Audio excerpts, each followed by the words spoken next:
Lipje with Silky Botanicals, and today I'm interviewing my Teta, which means aunt in Croatian. My Teta is 99 years old. Oh, wow.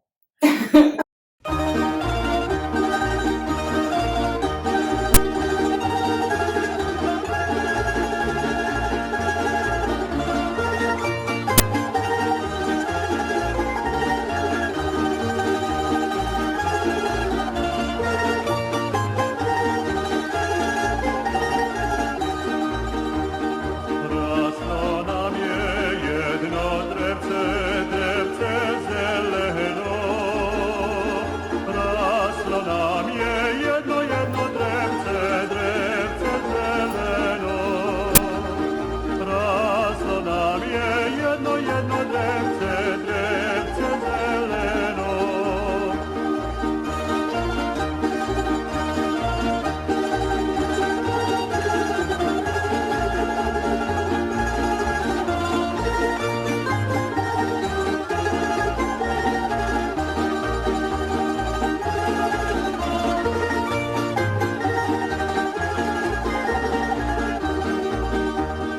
Pod tim drevcem moja draga ja polegnie.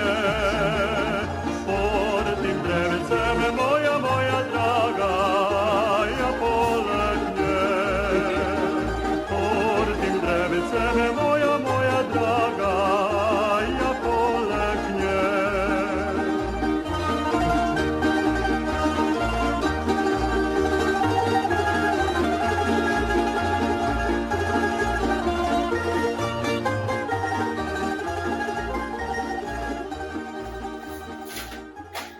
Where were you born? Anacortes, Washington. I had four brothers and three sisters, all born in Anacortes, Washington. One daughter, the firstborn, was born. My mother's not those years. Who knows what it was? Usually, it was a catch-all phrase: pneumonia, flu, or whatever. But my mother thinks she died of pneumonia. She was about 6 months old. Then I had three brothers, and then I came along, but there was a gap of 7 years. Then two more were born. So now there's just two left in the family, and my sister and me. Mm-hmm. She lives on the East Coast. And what were your parents' names? My father's name was Nikola. My mother's name was Pizza. Well, my mother was born in Bela Luka. Okay. And my father was named in the village of Blato. Okay. Blato means mud. On the Croatian culture, the first son is named after the father's father. The second son is named after the mother's father. First daughter is named after the father's mother. Second daughter is after the mother's mother. Okay. And it goes Interesting. right down the line. So this town where they lived in, Bela Luka, which means big port, there might be 50 Nikola Andrić. So everybody has a nickname. And the Damjanovic family got their nickname from Napoleon. Their name is Damjanovic Napoleon. When Napoleon was in exile, he was moved around the Adriatic Sea in different islands. And in those days, they were always afraid that Napoleon would become familiar with his jailers. So we moved him again to some other island. So Napoleon was moved to this island of Hvar, Hvar.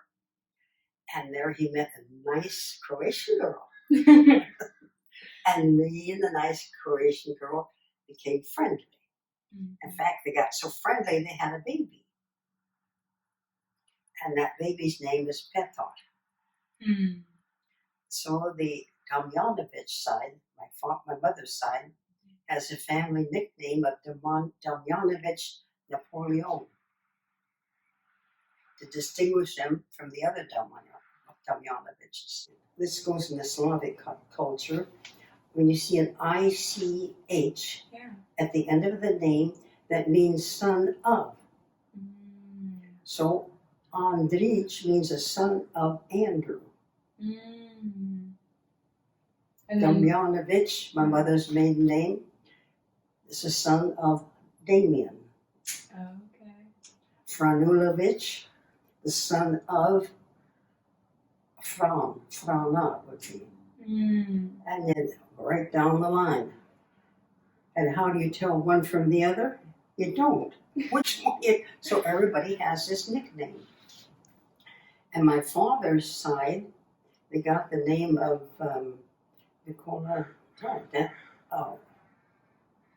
Malandrine.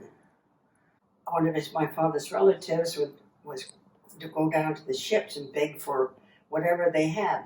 And he was crazy about oranges. And the sailors that worked on the schooners thought he was cute, and they'd let him come on board, and he'd always swipe oranges. And that's how we got the nickname Andrich Malandrine, which in Italian means little thief. Oh! So our family nickname on the Andrich side is Little Thief. They were farmers, and the farm that you might say they had a garden patch, not really farmers. Okay, yeah.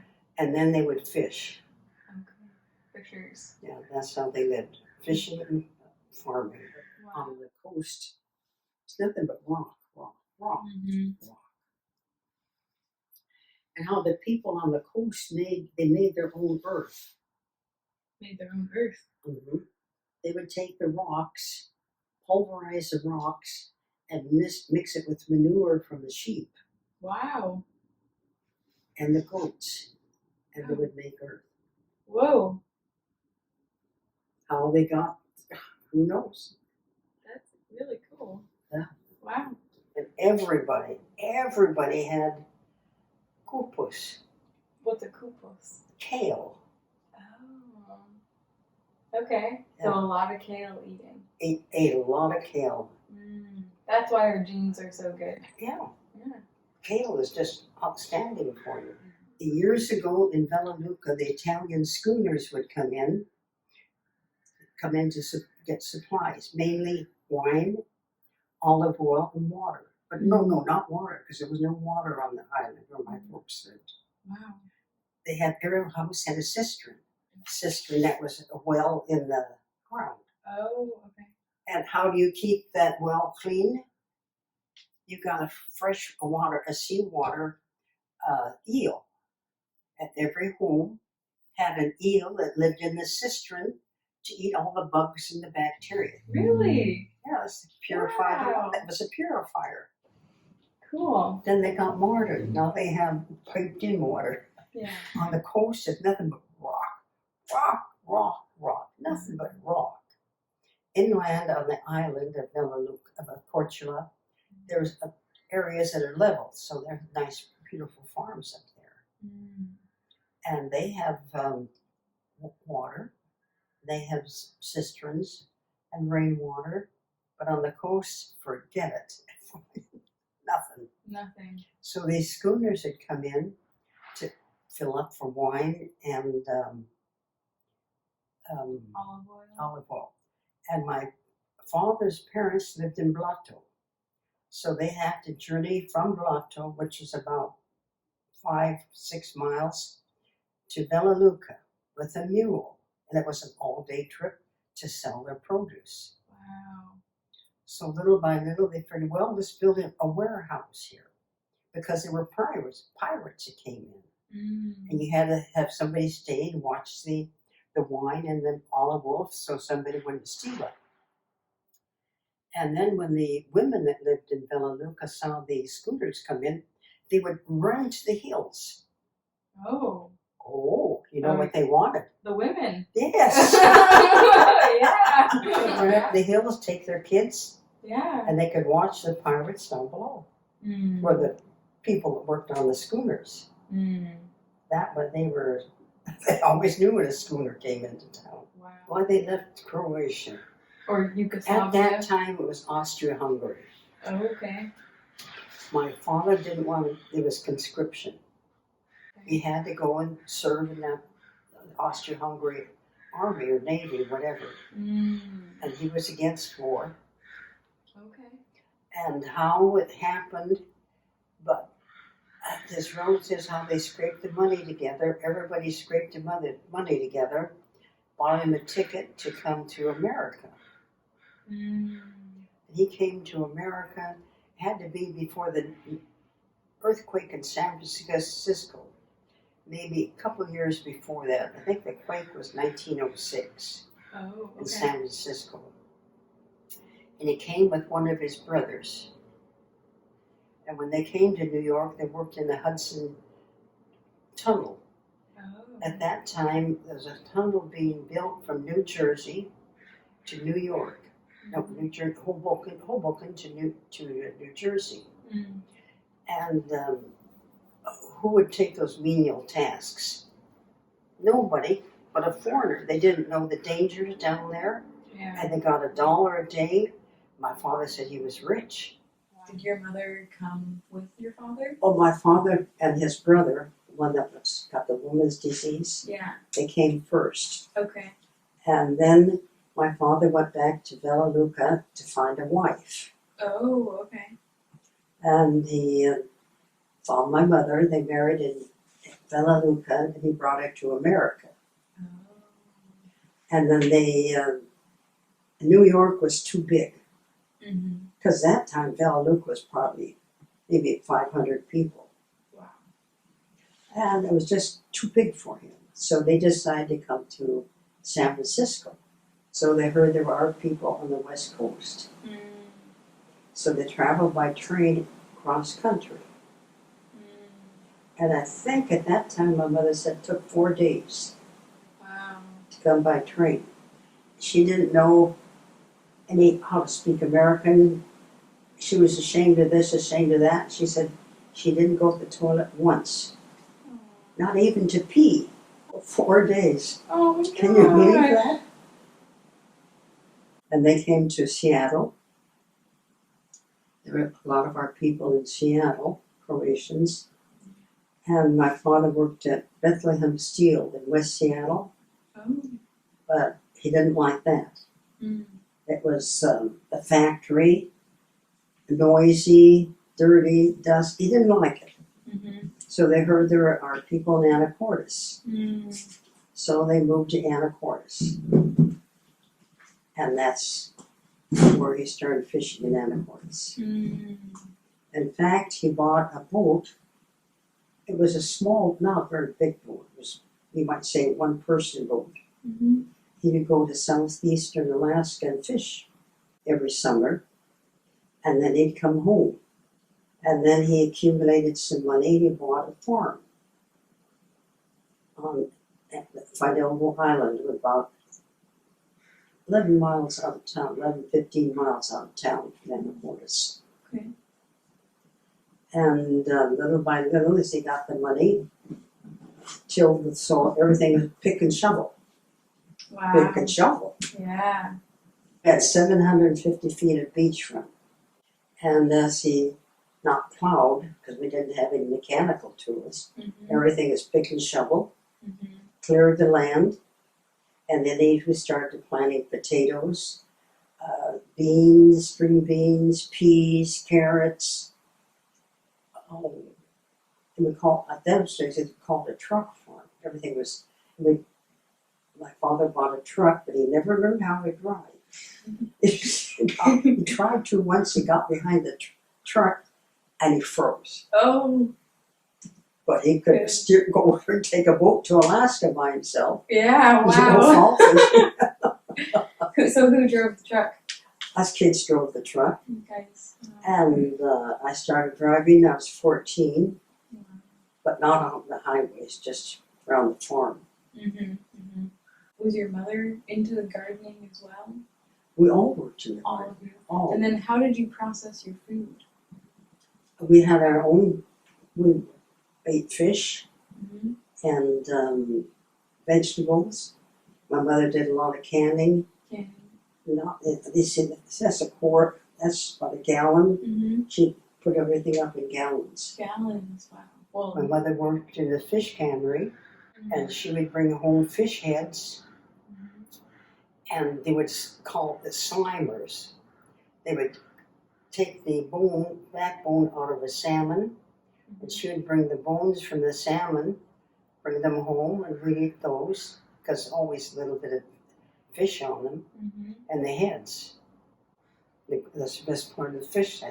To this day, I think nice. it's the best part of the fish, are the heads and the backbone. Wow. And then we lived in on a float, on the logs. Mm-hmm. We had a one-room house, rather one-room cabin. Yeah. Room enough for 3 beds that was L-shaped. Okay. 3 bunk beds on one side, 3 bunk beds on the other side, and room for a wood stove. And a table that seated 1 person. That's how big it was. Wow. All 8 of you lived in this floating log cabin. Wow. And everybody in Croatia makes their own wine, makes their own olive oil. We came to this country, we couldn't make our own olive oil. We had ordered up from California, from Roseville. They came up in 5-gallon cans, olive oil. Wow. What would you do? What would they do with the olive oil? That's like Americans use lard or margarine. Yeah. Everything was, all the oil was our butter, our cooking oil. We used to soak bread in olive oil for breakfast. And for breakfast, we'd have a cup of coffee. Not really, it was just like half coffee, half milk. And I remember one day I was in the 6th grade, and the 6th grade teacher started asking pupils, "What did you have for breakfast?" And some would say fruit, toast, and cereal. I didn't know what cereal was. And hot cakes and things I didn't understand. And I was so afraid she'd ask me, because I had bread and coffee for breakfast. I was just shaking that she's going to ask me what I had for breakfast. Well, I didn't know what discrimination was at that time.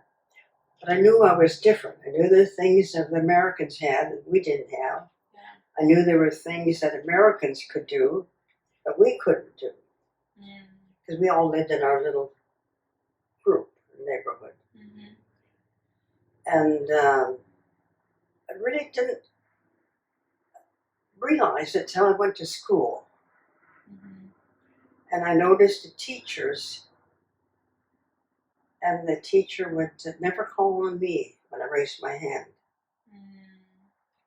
I thought, well, maybe they don't like foreigners. But that was discrimination. And then as I grew older and older, I remember in the 5th grade, everybody's got a talent. I was a good reader. And she would ask children in the school to read from passages from a book. And she would never call on me to read from the book, even though I was a good reader. Maybe she wanted to give the others a chance. I don't know. But I felt she didn't call on me because I wasn't American. But technically, you were born here too. Well, you might say I was born in this country. And as I grew older, we had our own customs with that. And then I integrated with Americans. So I have a feeling like I'm really not American, really not Croatian. I'm something like a half and half. A little bit of this, a little bit of that, but not something. Yeah. Interesting. It's hard to describe. Yeah.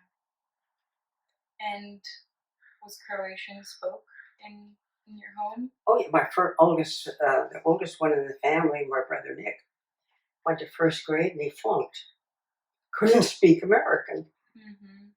So he went to first grade anyhow and learned to speak American. Then he would teach the rest of us.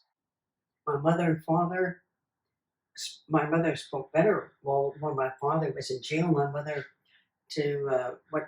cleaned house, American women's houses. And I would go with her. Because the other boys, my brothers, were in school. Yeah. So I'd go with her to these American houses. I thought, God, they live in palaces. Yeah. Compared to what we lived in. Wow. So we take a bath, I don't know how often, maybe twice a month or twice a year, whatever.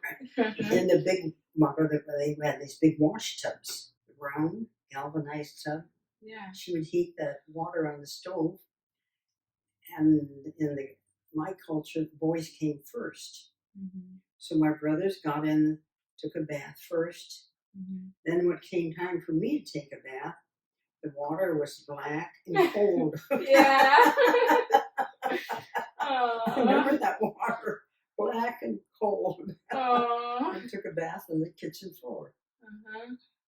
We would go down to the butcher shop. In those years, your butcher shop was separate from a grocery store. And she would buy a knuckle in an animal. Yeah. Americans didn't want those bones. Yeah. So my mother would get them for free.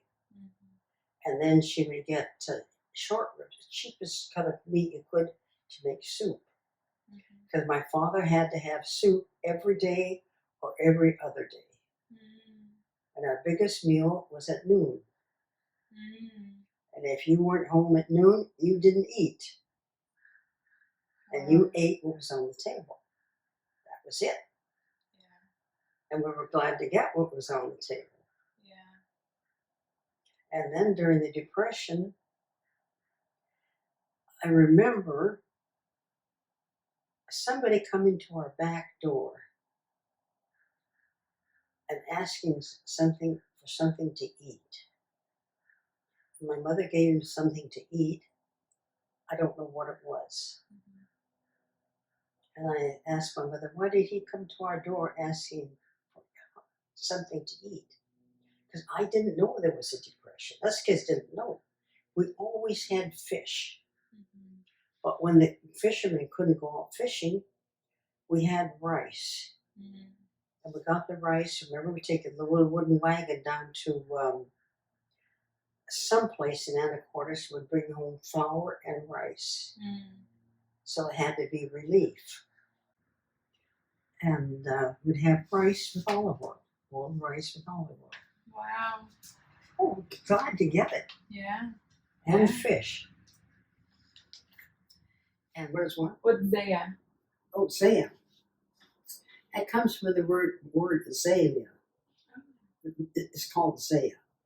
Zaya is zelen, which means green. It comes from the word green. Okay. And it's something that's green, like kale, spinach, string beans, zucchini. And then my folks and my mother cooked the kale in one pot. And she'd take it out with a strainer, put it in a bowl. Then she'd cook the peas, cook them, take it out, put it in with azalea. And then she'd cook the, we had to buy broccoli. We didn't have broccoli, it didn't grow. Yeah. We didn't in those days. Yeah. And then string beans, everything was green. And then they take, in that pot where all these mixed greens are, they put olive oil on them and salt to taste. And we always had azalea. Always, you might say, like Americans have potatoes at every meal. Yeah. We had azalea at every meal. Wow. Love that. And when it was cold, the azalea would freeze out. So then we'd have to go downtown the grocery store and buy spinach. To make it. To make it. It had to be expensive to buy it. Yeah. But they bought it and ate got because they had to have the sale. Yeah. Cool.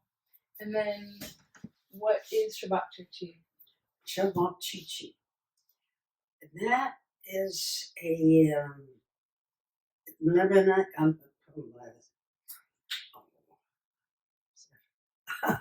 Every so often I can't think of the American name. Oh, lamb. lamb. It's Beef. ground. Well, in Croatia, there's no beef. Oh, okay. They'll have this calf. Oh. Ground beef, calf, ground veal, and pork. Mm. A lot of veal in Croatia. Well, I shouldn't say Croatia, on the coastline, Okay. because there's no room for animals to grow. Mm. And you mix those all together, like you're going to make a hamburger, Mm-hmm.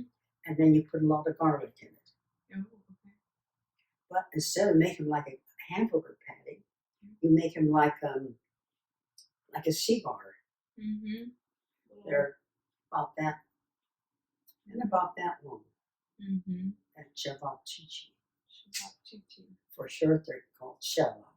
Shababs. Mm. And you put them on the barbecue, Mm-hmm. or you can fry them in a skillet. Cool. So they're kind of like a little sausage with three. Yeah, they look like a sausage. Three types of meat in it. Mm-hmm. Yeah. 3 times. It has to be 3 times the meat, or it's not authentic. Ah. But a lot of people make them just with beef. Mm-hmm. Or they'll mix the little toys. That's in America, Yeah. not back there. Okay. Okay. And they always serve raw onions with them. Oh yeah, that's the best part. What else? In the summertime, we made beer, Oh, okay. and it was my job to bottle the beer. Oh, okay. We had big crocks, Mm-hmm. and they'd be up on a box, apple box. Apple box in those days were wood. Mm. So the crock would be on top of the apple box, and when the beer was ready to bottle, it was my job. Mm. So it had a red rubber hose Mm-hmm. that went into the crock of beer to every bottle. It had a funnel, stuck it in the bottle, Mm-hmm. put a teaspoon of sugar in, and then I'd just have to suck on the hose real quick and put it in, fill the bottles. Mm-hmm. So I got pretty good. I spilled hardly anything on the floor. Suck in the bottle. Suck in the bottle. Suck in the bottle. Wow. Of course, I probably had gotten a little dizzy once in a while from beer. Yeah, I'm sure. I don't remember. Yeah, because how old were you doing that? Yeah, but how old was I? Oh, maybe 5 or 6, something like that. Yeah, I bet you get a little lightheaded. Well, we had a goat. A goat, okay. We had everybody had a garden. Every Croatian had a garden. Mm-hmm. And next door to us was a vacant lot. And my father built a shed, a lean-to really, for the goat. Mm. And my mother would take the goat out in the morning because us kids would go to school. Mm-hmm. It was my job when I came home to get the goat. And the goat was, in those years, in Anacortes, you might say a block away, there was all kinds of places for a goat to eat. Mm-hmm. A goat will eat anything. Mm-hmm. Anything. Eats the bark off of a tree. Mm-hmm. And it was my job to go over past when I got home from school, to go get the goat to bring it home. Oh, okay. And my mother would milk it. She wouldn't let any of us milk the goat. She would milk it. She would milk it. Mm. Okay. And then what would you do with the goat milk? Milk It was milk. and cheese. Okay, cool. And then we had ducks. Oh, wow. Raised ducks and chickens. And then we raised rabbits Rabbits, too. in the backyard. Was the rabbits for meat? For meat. Yeah. But my mother said, animals did kids become pets. Mm. So my mother always said we had rabbit to eat. She always said it was chicken. Yeah. No, we never had rabbit. It was chicken. Mm-hmm. And I remember when she used to we never saw her kill a rabbit. Mm. But I used it when she killed a chicken. We had a chopping block. Mm-hmm. That was a piece of wood, maybe about that wood with chopped wood on for the wood stove. Mm. And she would take the chicken by the legs, turn it upside down, and lay his head and neck on the chopping block, and poof, off came the head. Mm-hmm. And then that chicken would blood squirt all over. Yeah. So we had a barrel there, and she'd stick the chicken in the barrel, so the blood would be contained. Yeah. Wouldn't go all over. And then would you guys eat the ducks too, or would that Yeah, just eat be the duck. eggs? That was chicken. Okay. Okay. It's all chicken. The chicken, the rabbit, and the ducks are all chickens on the table. And then we had a garden. We always raised azalea, the kale, and potatoes. My mother, she didn't make my brother's clothes, but she made all of my clothes. American women would give her their cast-off clothing, and she would make clothes for me out of them. Wow. Nice. How she learned to sew, I don't know. She had to learn, I guess. Yeah. We had a Singer sewing machine, a little treadle. Aw. Wow. How she bought that, I don't know. Wow. Do you know anything about your grandparents, about your parents' parents? My grandparents, I never knew them. Never knew them. Wow. Yeah, it must be just in my childhood, I had lots of aunts and uncles and cousins, because of all of your brothers and the families that everyone has created, and and that just, it's totally different to see how, or to hear how you grew up with. It was just your parents and your siblings, and you guys Croatian created community. it, and the community, So they were your family. Yeah, more or less they were a family. Yeah. And then when somebody got married, all people would pitch in. Everybody would bring some food, always bring a gallon of wine. And all of us kids, or everybody went to a wedding. And the coats, I remember, were piled in the corner of the hall that was rented. And us kids would have a whoopty good time. And next thing I knew, I'd wake up on a pile of coats in the corner. Really? Aww. And there was somebody in Anacortes that played the accordion. Oh. He'd always play the accordion for the weddings. Oh. And if there was a funeral, everybody went to a funeral. And everybody came to the deceased house, wherever it was, and there was a big spread, just like it was a wedding. They always, after a funeral, went to somebody's house and you feasted and drank. And talked about old times. Wow. Well, my father's nickname is Molandrine, Little Thief. So I think I came by that name honestly. Because there was an American boy that lived in our neighborhood and had a tricycle. And he would once in a while let me ride his tricycle. I thought I was something. Oh boy, that was And he had to take a nap, and I didn't have to take a nap. And I didn't know how to tell time. But I knew when it was time for him to take a nap. Because I'd run down to his house. In those years, everybody had a woodshed. I'd go to his woodshed and swipe his tricycle, take it for a ride. A little joyride. And I knew when it was time to take it back. I couldn't tell time. But in my head, I knew when it was time. Instinctually, yeah. Cool. In fact, one day I rode it up to the grade school, which was up on, we lived on 6th Street, and this was up on 12th Street. I remember I rode it up to school and looked in the windows, because my brother was in the 1st grade. Oh. You waving outside the windows, distracting the class. Oh, wow. And then the teacher must have said something about who was that out there? So finally my brother had to confess it was his sister. He says, well, go get her and bring her in the classroom. Then I hightailed it back to that woodshed. My father was a bootlegger. Yeah. And we had this little red wooden wagon. And I was the one that delivered the bootleg brandy. Because it was brandy made from the mash of the grapes. We had the still. So in fact, there was a judge in town, Judge Farandine, who was a judge in Anacortes. I'd go up to his house and deliver a gallon of, I thought it was water. So one day I asked my mother, why do they want our water? She says, our water is better than their water. Their water is polluted. She wasn't used to dirty. She was dirty. And we had clean water where we lived. So I thought I was delivering water. Here I was a rum runner. I was about 4 or 5 years old. Wow.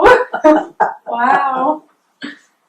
And then some had to be an American, turned my father in for bootlegging. And he went to Walla Walla. I've heard that he didn't have a year's, wasn't sentenced for a year. If you were deported. Oh, How true that is, I don't know. But he wasn't deported. And I remember the police came to the door. And to me, this police was a giant. Came to the front door talking to my mother. And he lifted me up in his arms. I thought, oh my God. The police officer lifted you up? Oh. Just little. He looked at me and picked me up in his arms. And I thought, oh my God, it's like a picking out policeman picking me up. Yeah. And I wasn't American. I thought, oh, this is, I thought I died and went to heaven. And I remember he's coming home. So my mother said, my father, your father's here. Give him a kiss. And I thought, well, where's he been? Children don't have no, I was so young, I didn't have a conception at the time. I thought, well, that's funny, I don't know where he's been. Yeah. The entire time he was in jail. Wow. And also I was a fishmonger. Did I tell you that? A fishmonger? Yeah. No. I was visiting a friend of mine in Ballard at the Ballard Fish Market. And I was chit-chatting with her, and she said, well, her husband was a fisherman, went to fishing in Alaska. It was Joyce. She said, well, when Frank comes back from fall fishing, I'm going to sell. They had 2 fish markets, one in Ballard and one in West Seattle. She said, I'm going to sell West Seattle Fish Market. Believe me, my mouth popped open, my mind disengaged, and I said, Joyce, will you sell the fish market to me? She said, yes, but you have to wait till fall when he comes back from the fish market, from fishing. And I don't know what happened to me. My mouth just popped open. Really? Had to do it. Needed it. And then her husband came back and I bought the fish market in September. And at that time, the fair was on in Puyallup. People were busy with school and business was down the tube. So if I took in $10 in the till, I'd run down the next day and buy $10 worth of fish. Bought the fish market in 1972, and the lease ran for 12 years. Wow. In the long scheme of things, did you really enjoy working? I enjoyed the money, but I didn't enjoy being cold. I didn't enjoy working. I'm not afraid of work. Yeah. But it was backbreaking work that I had to do. Yeah. And luckily, I had a longshoreman's hook. It's a short-handled hook, just like a hook. Short-handled, and on one side it had a hook, a handle to hang on to. It's called a longshoreman because they would move their product around. And I would go down to the wholesale house before the fish market often buy my product and to be in big 100-pound boxes, and that my product, fish, would be iced down. And I would move that out of the back of the truck, a pickup truck, and I had a wheelbarrow, not a wheelbarrow, a hand truck. That fish with that fisherman, that longshoreman's hook, I would wrestle those boxes off the truck onto the wheelbarrow, hand truck. We had a wheelbarrow when I was young. Aren't you going to ask me how I keep so healthy? Yeah, that's what I was just going to say. So what does your diet consist of? Fish. Fish? Lots of fish. A lot of fish, yeah. A lot of fish. A lot of greens. In fact, when I had cancer, and while I was in the Swedish, that was before it was an HMO, and the doctor that operated on me was a professor at the UW. And before I left the hospital, I had nutritionists up to tell me how to eat. And I said, I do that. I said, that's my diet. And I said, plus, I use olive oil, onions, and garlic. And she said, well, can't do anything for you. You're doing the right thing. And then when I went up to, after the surgery, to the surgeon's office, he didn't say, how are you, what you doing, blah, blah, blah, blah. He said, I want you to take nutritional yeast. I said, oh, what is it? Never heard of it. And he said, there are a lot of amino acids. And there's only 21 that are called essential. And they're called essential. Are you listening? Yep. Because you cannot have good health without them. So nutritional yeast is a big one for you. And nutritional yeast has all of them in it. He says there's brewer's yeast, but it's nutritional yeast that you take. Okay. So I've been taking nutritional yeasts for since the early 80s. When I first started buying it, it was around $3 a pound. And now, and the price kept going up and up. Now I get it at Winco, and it's about $8.50 a pound, where other people charge $10 and on up a pound. It's popular now, huh? And then he told me take cod liver oil. And I said, why cod liver oil? He said, take it, it's good for your joints. I bought the cod liver oil, the flavored kind. I couldn't get it past my nose. Oh. Yeah. Yeah. So I bought the you capsules. eat enough fish anyways. No. No? No, this comes from the liver. Oh. Cod liver. Oh, okay. There's a difference between fish oil and cod liver oil. Oh, okay. That's why it's called cod liver oil. Okay. Dummy. Sorry. That's okay. I'll get even. Okay. And I couldn't get the cod liver oil past my nose. So I buy the capsules. I get those at Winco because they're the most reasonable. So cod liver oil, nutritional yeast, garlic, onion, fish. What else? Thank God I went to the UW 30. They taught me everything I know now. Wow. And these are the exercises I'm going to teach you. Okay. Are we going to do them together? Yeah, we're going to do them together. Okay. I'm ready. Ready? Yeah. Okay, let's go. Let's go in the house. In the house? Okay. Everything I do is on the floor. Okay. Slow motion. Okay.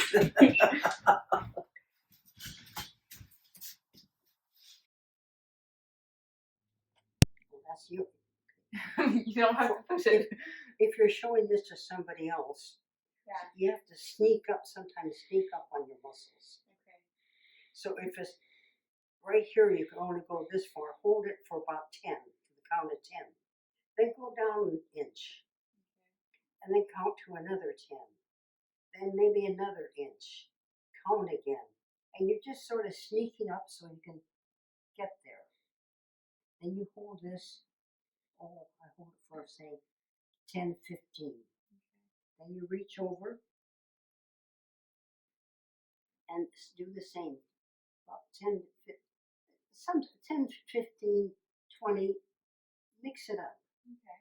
And then you slowly, that's it. Then the other side. And then go down the center. If you can only work here, count to 10 and go down a little more, then a little more, till you get down as far as you can. But don't do it till it hurts. Yeah. Forcing it won't help you. Yeah, because it really injures your muscle. Be kind to your muscles and be kind to you. This one's for your hips. Okay. Arthritis loves your hips. Ooh. Yeah. Okay. When you get on the floor, Okay. get down this way. On your side, that's it. Then roll over on your back. Okay. Because if you just get down on the floor without this business, Mm-hmm. it's extremely hard on your back. Okay. And you push yourself up. Okay. And you lay on your side. The first thing I do is to warm up, pull your belly button to the floor. Okay. Your back, there's no arch in your back. Okay. Never exercise with an arch in your back. It's hard on your back. Okay. At the beginning, you pull your belly button to the floor and count. Because if when you count, don't stiffen up. Mm. So let's count to, let's say 15. Okay. 1, 2, 3, 4, 5, 6, 7, 8, 9, 10. Besides, when you count, it's a distraction too. Yeah. And then I'll roll my both legs to one side. That's a good stretch. Well, you can't. Like this? Yeah, like that. You're handicapped because of your skirt. Oh, that's good. Yeah, that's better. Yeah. Put one on top of the other. Oh, okay. And then I put my arms out, and then I'll look to the opposite side of my legs, Mm. and then you'll count. 1, 2, 3, 4, 5, 6, 7, 8, 9, 10. And then slowly move that's it. The slower you go, the harder your muscle works. Okay. And then on the other side, 1, 2, 3, 4, 5, 6, 7, 8, 9, 10. Then you roll your up. And then both knees, put your hands behind your head. Okay. Keep your chin on your chest. Okay. If you don't, it's hard on your neck. Mm. Barely lift your shoulders off the floor. Oh, not so high. A little less.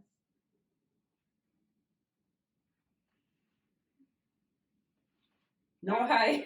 That's too high. Barely lift. Left. Barely. That's it. Got your chin on your chest? Yep.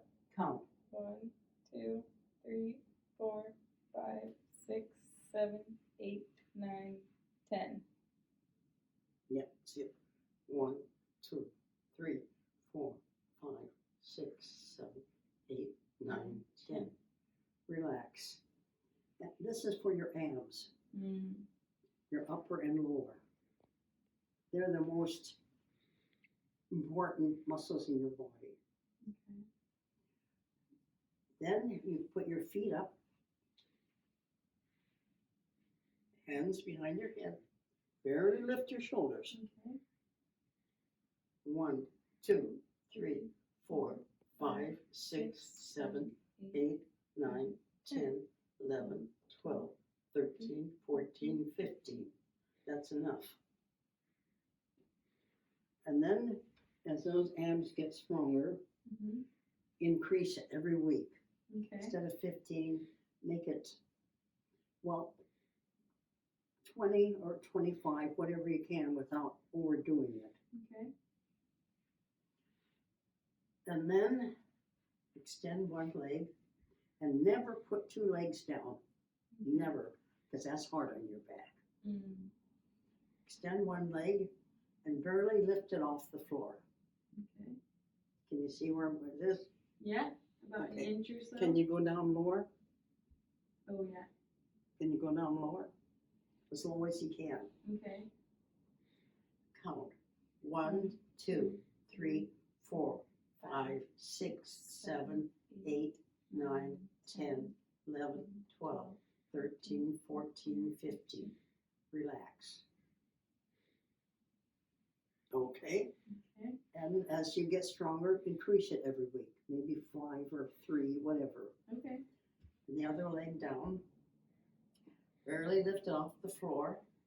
1, 2, 3, 4, 5, 6, 7, 8, 9, 10, 11, 12, 13, 14, 15. Relax. And always your back, pull your belly button to the floor. Okay. Don't exercise with an arched back. Okay. And then one leg up. No, but see your knee parallel with the knee. Okay. Count 1, 2, 3, 4, 5, 6, 7, 8, 9, 10, 11, 12, 13, 14, 15. Slowly down. Other leg. 1, 2, 3, 4, 5, 6, 7, 8, 9, 10, 11, 12, 13, 14, 15. And slowly down. Oh, let's see. I've already done these this morning, but my mind's a blank. Okay. Just hold this, say it's a count of almost 15. Okay. 1, 2, 3, 4, 5, 6, 7, 8, 9, 10, 11, 12, 13, 14, 15. Okay, you've got a window here. See my hand? Yeah. Okay, you reach down in the window, grab your thigh. 1, 2, 3, 4, 5, 6, 7, 8, 9, 10, 11, 12, 13, 14, 15, 16, 17, 18, 19, 20. Whew. Good one. That's a good one, yeah. Yeah. Well, they're all good. They're all good. And then the other leg. Ready? Ready. 1, 2, 3, 4, 5, 6, 7, 8, 9, 10, 11, 12, 13, 14, 15, 16, 17, 18, 19, 20. 20. Yeah. And then sort of roll your body around. Yeah. Shake it out. Yeah. And never have a strict routine because your muscles have a memory. Mm. For instance, you learn an instrument, you have to look at the instrument, you have to look at the music, look at up and down, up and down. Pretty soon you're playing your instrument, you're looking out the window, you're not even thinking. Mm-hmm. So when you start your exercises, always start with the one pulling my belly button to the floor. Mm. But then one day you'll start with this one. The next day you'll start with this one. Just mix the exercises up. Okay. Okay. Then this one. Keep your chin on your chest. Okay. Count. 2, 3, 4, 5, 6, 7, 8, 9, 10, 11, 12, 13, 14, 15. Release slowly.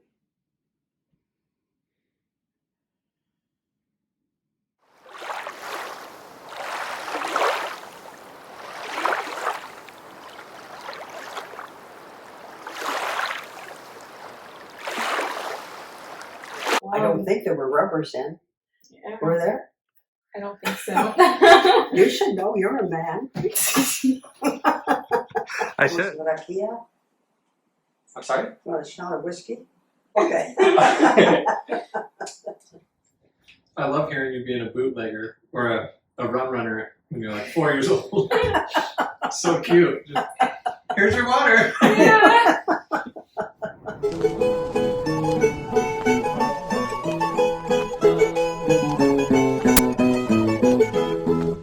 Tiridonda, tiridonda, tiridonda, tiridonda, tiridonda, marabonda, tiridonda. Farandine, moj konjode, tvoje su mi smo pe droge, tiridonda, marabonda, tiridonda.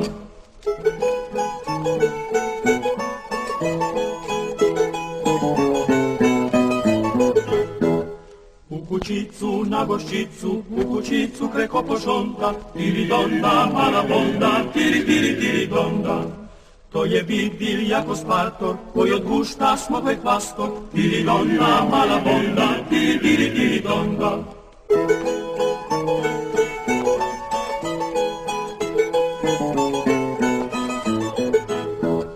Tiridonda, tiridonda, tiridonda, tiridonda, tiridonda, marabonda, tiridonda. Tiridonda, tiridonda, tiridonda, tiridonda, tiridonda, tiridonda, tiridonda.